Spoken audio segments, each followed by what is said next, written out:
Macky Sall, sa force ne se trouve que chez les traîtres. La preuve en est que moom xam na fa la force am nekk moo tax il est en train de chercher des traîtres partout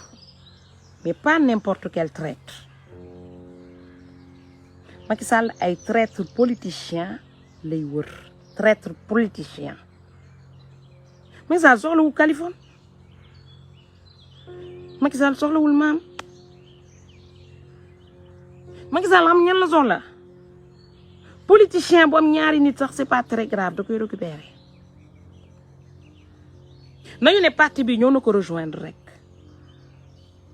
maire boo xam te ne ñun ñoo ko dem fal ñun patriote yi Macky da koy récupérer. tey tant que yéen a ngi man dama toog analyser Macky Sall fan lay jëlee force am bi ma xoolee Yewwi Askan bi xool problème bi am actuellement j'ai analysé et je sais que la force de Macky Sall se trouve chez les traîtres non pas chez la population. Macky Sall bu fekkonte ne yéen population bi yéen a yoroon force am milliards yi si yéen la koy def mais comme milliards yi xam na ne y a des politiciens qui ont regroupé des moutons, il va l'investir chez les moutons.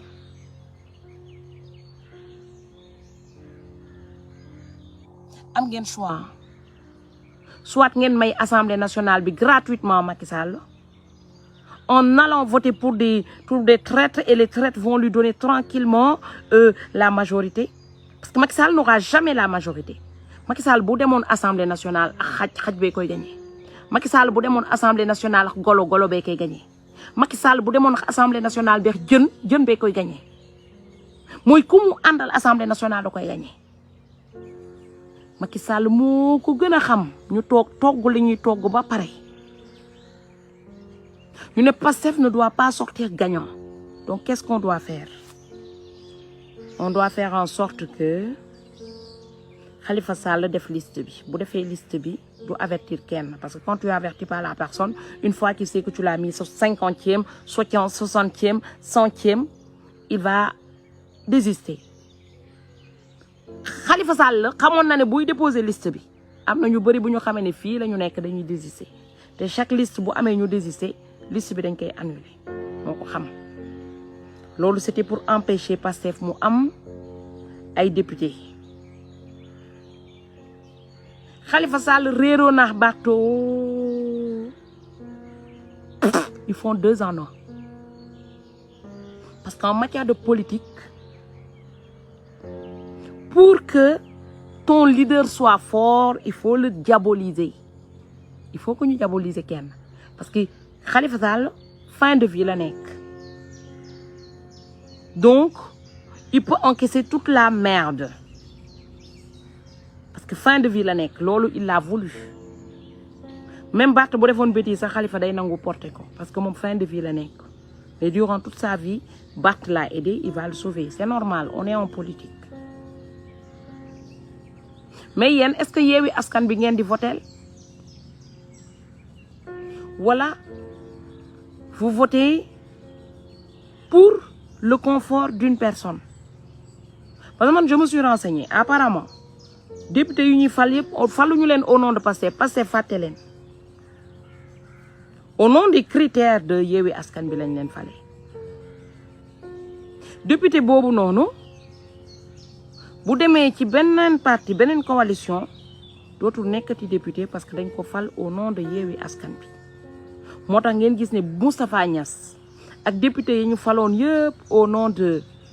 Benno Bokk Yaakaar amul kenn ku génn parce que bu génnee day perte kotu député am dootul nekkati député mais tey ñii ñu nekk nii Macky Sall il est pas fou il va prendre un député il va lui payer son salaire pendant 5 ans avec un peu plus des indemnités parce que ñun ñoo nekk partisan de moindre effort koo ci ne toogal fii nga tëdd nelaw chaque weer yaa ngi am salaire day tëdd nelaw parce que ñun loolu la ñu xamoo fet paa yëpp ngay gis ñuy buuxante nii boo laalee seen loxo yi comme loxo jigéen ay chasseurs de prime lañu démb yéen a ngi dégg Mollah mu ne paa bi lu muy wut fii paa bi lu muy wut fii paa bi lu muy wut fii ay chasseur de prime lañu dañuy ñëw ñu fal leen député ba pare bu ñu demee sortir ko Macky Sall jox leen li ñuy am parce que ñoom de toutes les façons c'est pas eux qui vont se réveiller tous les jours pour se mettre au service du peuple xam ngeen député ñaata fan la war a liggéey dafa war a liggéey 24 heures sur 24 laaj leen ma ndax sëñ Mansour Djamil ak âge am mën na liggéey 24 heures sur 24 je ne pense pas Khalifa Sall avec son âge est-ce que mën na liggéey 24 heures sur 24 je ne pense pas léegi ñu jël liggéey boo xam te ne 24 heures sur 24 la ko nit ki war a liggéey ñu jox ko ay pas yoo xam te dañ nekk fin de vie pas yu bëri moo tax dañuy nekk ci assemblée nationale ba di nelaw ba yuut loolu arrangé tubaab bi bay bëgg a dee bu ñu paree duñu xam sax fan la feuille ba fan la assemblée ba tollu ñu ne il faut signer d'accord il faut signer où ñu gaawantu signer on en a une tonne ñuy toog sa assemblée ba day wax ba yuut amaluñu benn utilité léegi ngeen naan da ngeen bëgg a récupérer pétrole bi ak gaz bi mais doo yóbbu ñoo xam ne dañu nekk fin de vie pour ñu dem discuter pétrole bi ak gaz bi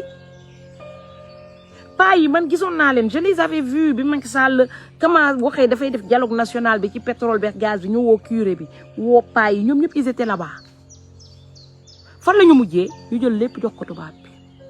c'est normal c'est normal j'ai rien contre eux hein. C'est un choix si la majorité accepte ce qui se passe aujourd'hui demain bu kenn ñëw di plaindre boo leen bëggee yéen seen affaire yi seen aaju faju le plus rapidement possible Macky Sall bu ne prip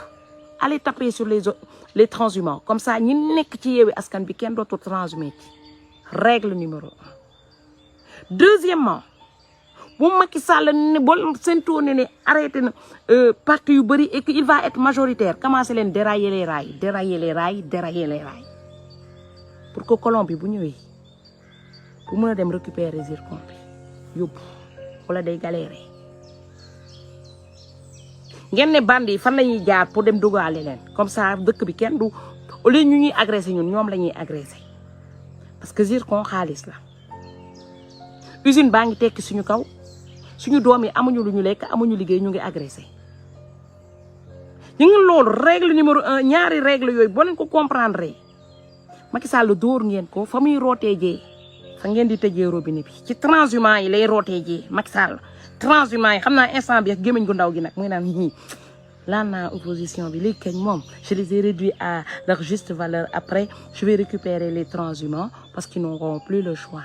xam naa ni muy raisonné Macky Sall noonu lay raisonné après lëg naan kaan wii xamal naa ne moom kañ Sall ngaari yow kañ yaa leen mën doo seen morom mënu leen de Sall ngaari mii mënu leen technique moo koy dóor te technique bu koy dóor mooy ci transhumant yi muy rootee sans transhumant Macky Sall day làqu ci rukk bi di jooy comme xale bu tuuti tey transhumant yooyu noonu ngeen di dressé ba nga xam te ne ku bëgg ne tran balaa mu yegg jument day tëjaat gémmiñ gi loolu bu ñu ko commencé def en 24 heures en même temps maire yi nga xam te ne dañoo bëgg a nekk député assemblée nationale pour le peuple ñu commencé def seen rue yi changé ko def ko suñu turu maam comme ni ko président Ousmane Sonko defee comme ça France du indexé du doigt que benn personne eux tous ce sera responsabilité partagée du mën a teg ñëpp kaso commencez par dicter vos lois dégg ngeen gis nga bés boo leen commencé dicter seeni loi dinañ leen respecter politiciens et politiciennes da nga leen di mën a dresser il faut les dresser boo leen dresser wul ngeen bàyyi leen ñoom ñoo leen di dresser te bu ñu leen dresser mooy vous allez être exploité à durée indéterminée ngeen doon esclave à durée indéterminée esclavage nag ba ci suñu maam yi génnee ñaanuñu yàlla delluwaat ci yàlla tegu fi kenn la mu mënut li ngeen di toog di jooy di respecter on ne respecte pas la nuit porte conseil quand on se lève on doit se lever fort Macky Sall yaakaarul 3e mandat bi que ci transhumance yi parce que ñoom pour ñoom dans leur petite tête le peuple les appartient ñoom pour ñoom ñun on est leur chose c'est à nous de leur montrer qu'on n'est pas leur chose et que ñun ñoo moom suñu bopp ñoo moom suñu carte ñun suñu dëkk ñun ñoo moom on est libre démocratie bu la ko sa président buggu lay jox danga koy jox sa bopp te tey Macky Sall n'est pas prêt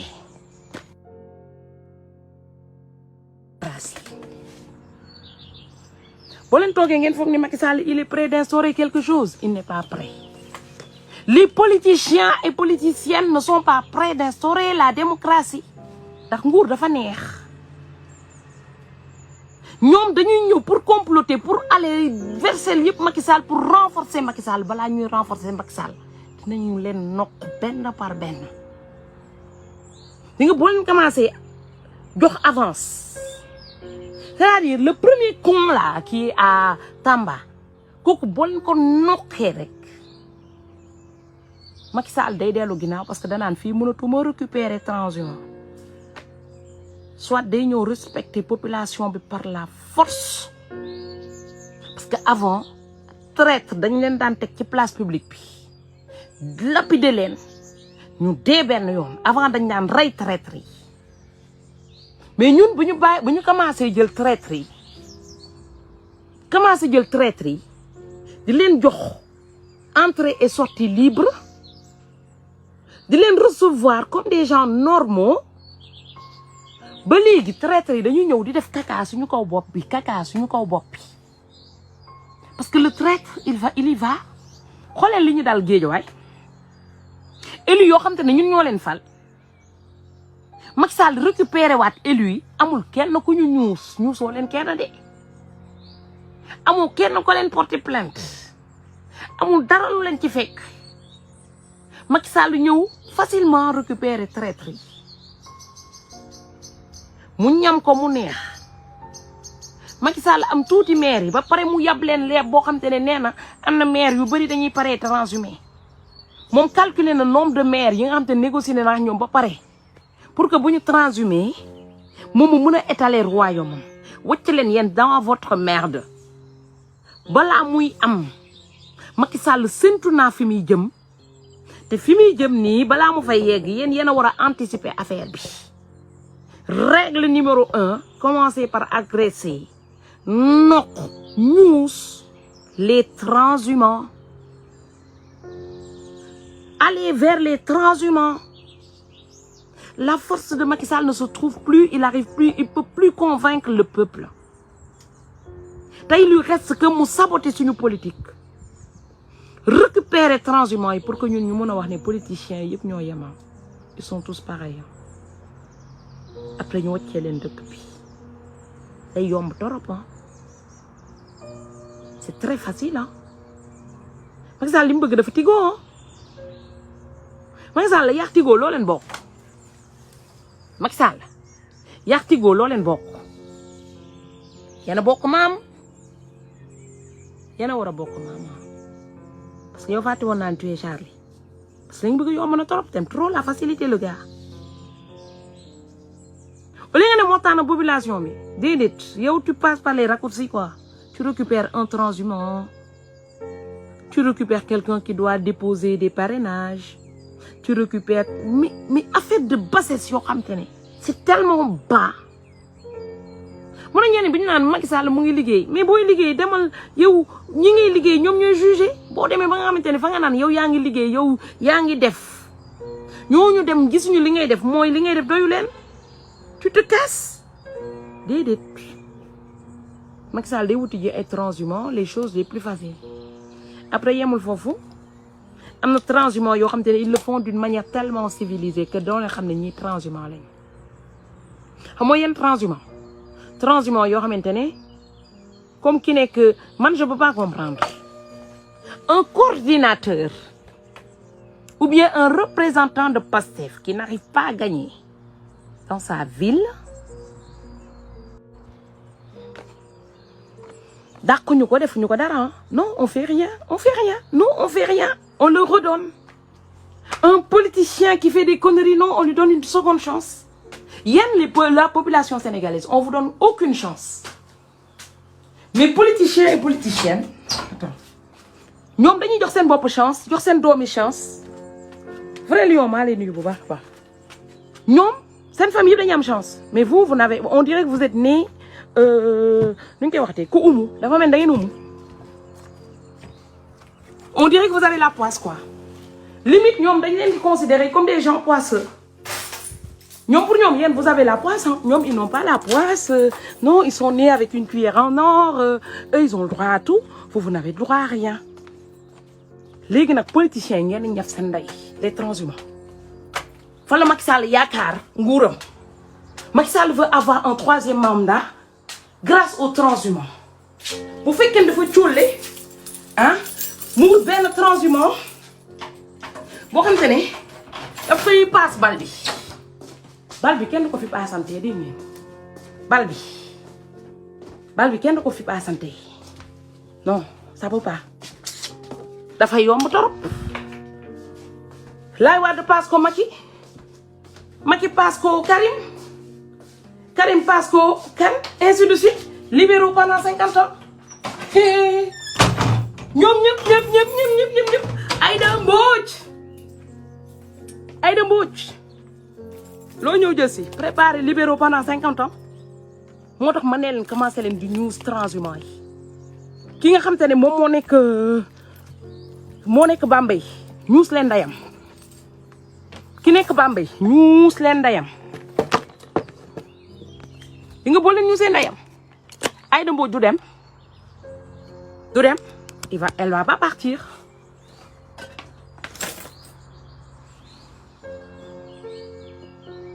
Boo leen ñu seen ndeyam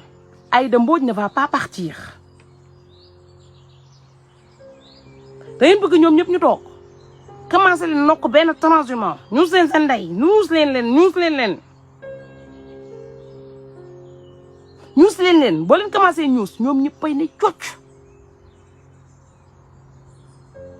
Mais tant que vous vous laissez faire ñoom dañuy continuer parce que dafa nooy neex. ñoom Aïda Mbodj ñi ngay gis nii ñoom dañuy yëg ay yoot ñoom dañuy dund bu neex kan moo bañ lu neex surtout que yow dañuy paasante bal bi et que un jour t'auras un jour la chance de recevoir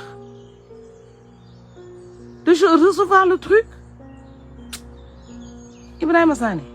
t'es gentil hein. Ibrahima Sané t'es très gentil. Dama ne nokk leen ki nekk Bambey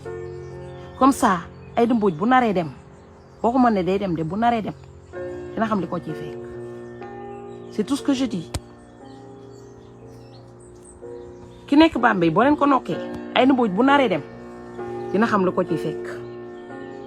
Man avec un politicien dama toog fii naan du ko def da koy def man du ma leen waatal dara Bamba Fall ku leen ne woon day fekk ji Macky Sall ngeen ne déedéet mu ngi fa non. Idrissa Seck ku leen ne woon day fekk ji Macky Sall da nga naan déedéet temps mais bi Idrissa Seck demee kenn nokku ko mais Bamba Fall day dem parce que commencé guñu ñuus mais boo leen commencé ñuus boo leen mënulee jot ci ñoom dem leen ci leen gën a jege ngeen ñuus leen commencé leen ñuus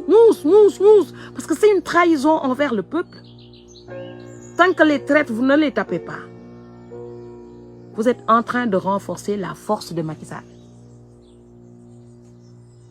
Macky Sall dara renforcer wu ko lu dul traîtres yi ñu wër kese kot. Macky Sall sans les traîtres Macky Sall du dara du coco. Macky Sall bu amuloon traître du sax génn laa la wax ci buntu këram. Traîtres yi ñoom ñoo koy protéger traîtres yi ñoo tax mu doon li mu doon. Tey diw day nekk traître diw du nekk traître man de du ma waatal kenn politicien et politicienne du ma leen waatal. à tout moment ki nga gën a foog ki nga gën a yaakaar ki nga gën a estimer mun na la ne bye bye dara du leen ci fekk dara tant que commencé woo leen nokk xoolee lu mel ni Bambey on a tout fait pour ñu gagner gaan bi dem ñu naan lan waa xam nga dañu foogoon ni xutba ba amoon ca vendredi ba li yàlla wax ana ngor ana jom ñoom ñëpp ana ngor ana jom la ñuy wax te bu ñu waree dem dañuy dem Idrissa Seck récité na fi ay saar ba récité fi ay saaru jinne da ko teree dem te pourtant nee nañu moom moo gën a mën a récité ay saar ana Idrissa mu ngi ci Macky est-ce que ba muy dem xalaat na leen déedéet Bamba Fall toog lu fële te ñun lu ma jaaxal mooy dañuy gis ñoo xam te ne dañuy ànd ak ay Aliou Sall dañuy ànd ak Macky Sall ñu bokk seen soirée arrosée ñu nekk des gens de famille c'est la même famille ñun ñooñu bu ñëwee ne ñu waa ñun de yàlla nee na ñu ne d'accord bu ñu paree dem jaay ñu Macky Sall qui est perdant là-dedans c'est le peuple. Vous voulez être représenté. Vos représentants s'ils vous vendent à Macky tapez-les. Macky amatul dara Macky jeexal na en fait Macron si boppam xam na ne Macky jeexal na Macky si boppam bu xoolee boppam xool niñ ko falee ak fi mu toll nii xam na ne il est fini parce que un président s'il n'a plus son peuple il n'a plus rien du tout léegi li des mooy la dictature et cette dictature s'il veut l'avoir ce sera avec la complicité des traîtres loolu moo nekk wax bi sans les traîtres tey Macky Sall bu amuloon traître tey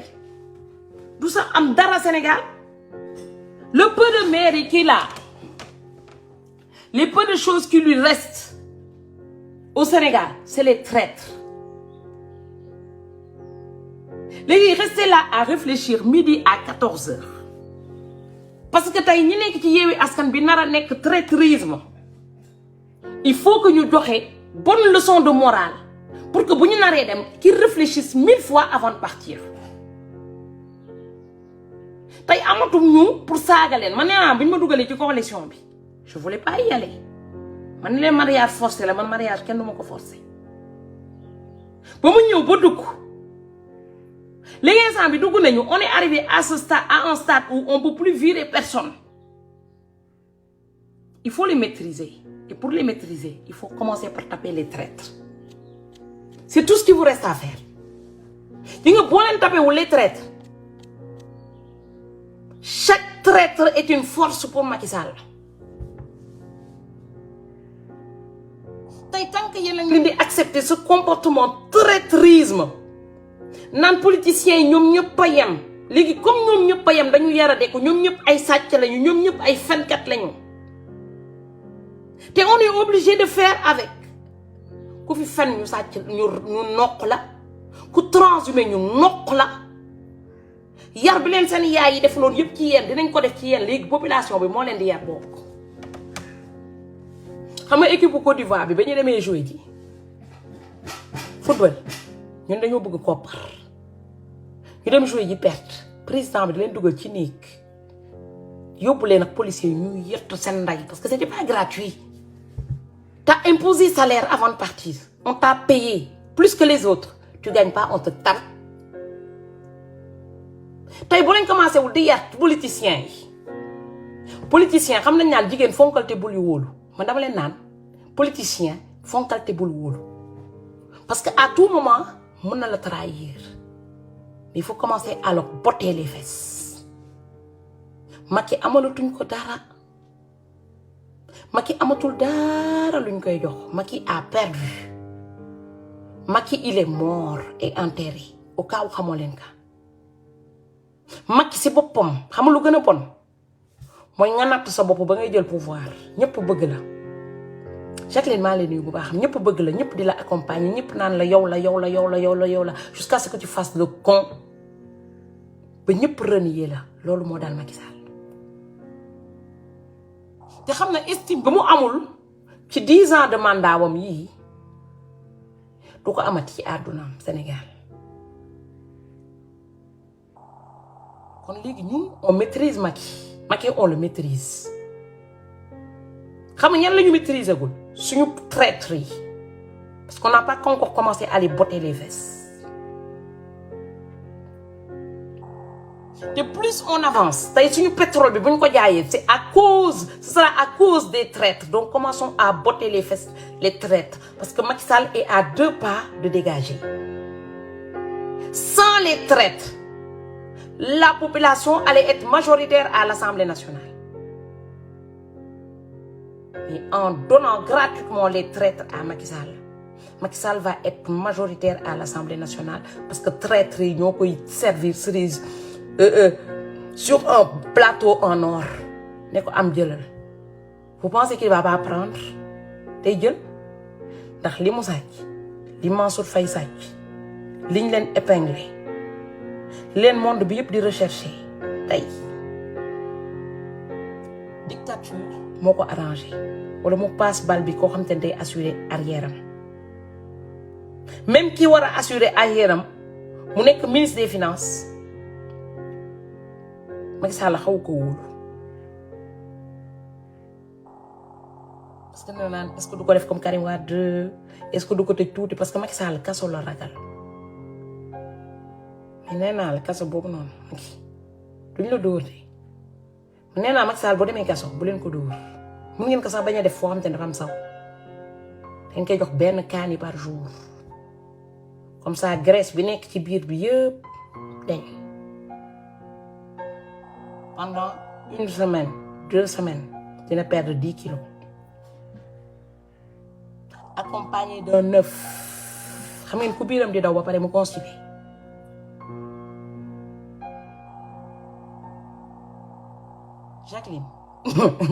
Jacqueline t'inquiète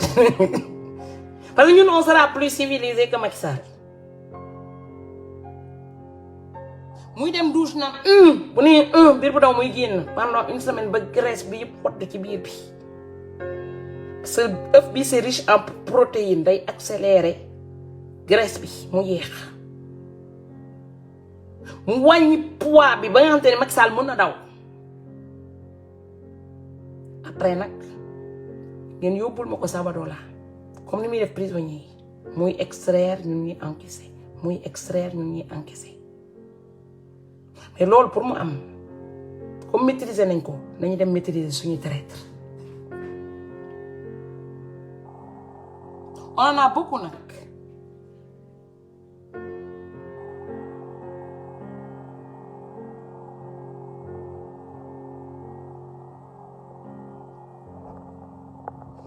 non on va pas boycotter nee na boycott ce sera non on va pas boycotter on peut aller voter pour eux mais balaa ñuy voter pour ñoom il faut ñu jox leen exemple c'est-à-dire xale yi bu leen demati naan da ngeen di attaquer Macky Sall parce que Macky Sall force am ci traître yi la nekk da ngeen commencer par taper les traîtres traître boo leen ci ndulli ndeyam en groupe ngeen ñuus ko ba muy bëgg a dee ku leen dégg ne accueillir nañ ko ca palais ba ngeen ñuus ko ba muy bëgg a dee boo paree nga dem noppi toog seen kër nu ñu nokkee traître mun naa leen ko wax da ngeen di ñuus traître bi ba muy bëgg a dee ngeen sànni ko dem toogi ji Gambie pendant 1 mois 2 mois ñu fàtte ñuus yi ngeen dellu si waat wala ngeen dem Guinée Bissau wala ngeen dem Casamance si fin fond village ngeen dem jour bi ngeen koy nokk da ngeen koy nokk rek jël bus bi rek dem village toog fa da ngeen koy nokk ba castré ko dugal ko ci formol ngeen bind ci non au traître ngeen wàccu ko ci wetam daw dem toog fële ba mu fàtte kenn bu gisee ñu def noonu premier traître mu gisee ne castré nañu ndeyu benn traître def ko ci formol avertissement ñeneen ñi day dellu ginnaaw parce que ñoom ñemewuñu dóor quand il y a pas de traître Macky Sall da ngeen koy maîtriser boo leen ko serve boo leen demee voter nit yi ba pare ngeen dem bàyyi ko accepter nit ki dem sotti ko Macky Sall comme maire Bambey bi comme keneen ak keneen ak keneen mais Macky Sall va se développer Macky Sall il est mort il veut se ressusciter il veut que les traîtres le ressuscitent moo gis naan Aïda Mbodj waxuma ne dee dem de ndax bokk na fi yi ñu ma kenn mais boo leen nokkee meeru Bambey bi mooy maîtriser ngeen Aïda Mbodj parce que bu xalaatee ne bu demee nañ ko ñuus du dem.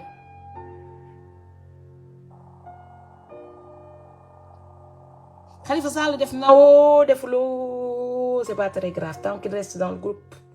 c'est pas très grave. Par contre ki sant Sarr te ñu ne frère Omar Sarr la Alioune Sarr ki demoon déposé boo leen ko nokkee dina leen wax lan la ko Déthié Fall jox. boo leen xamee fi base ba nekk ngeen demaat encore ngeen nokk Déthié Fall c'est-à-dire les mandataires boo leen ñuusee beneen mandataire boo leen ko joxatee ni que am def nañ la mandat balaa muy dem di réfléchir 1000 fois parce que danaan fii moo fi defee erreur nañ ma ñuus.